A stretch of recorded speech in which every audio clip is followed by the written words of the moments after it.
4 দিনের সফরে 13 মার্চ বাংলাদেশে আসছেন জাতিসংঘের মহাসচিব আন্তোনিও গুতেরেস।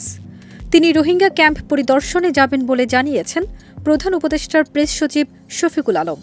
12 মার্চ রাজধানীর বেইলি রোডের ফরেন সার্ভিস একাডেমিতে প্রধান উপদেষ্টার প্রেস উইংস আয়োজিত এক ব্রিফিংয়ে তিনি এসব কথা বলেন।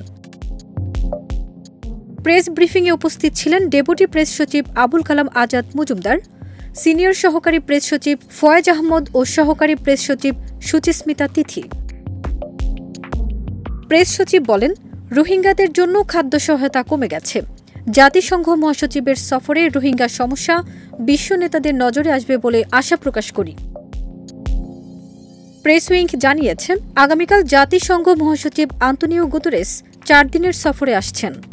হজরত শাহজালাল আন্তর্জাতিক বিমানবন্দরে জাতিসংঘের মহাসচিবকে স্বাগত জানাবেন পররাষ্ট্র উপদেষ্টা মোহাম্মদ তৌহিদ হোসেন। বিমানবন্দরের আনুষ্ঠানিকতা শেষে জাতিসংঘ মহাসচিব সরাসরি হোটেলে যাবেন।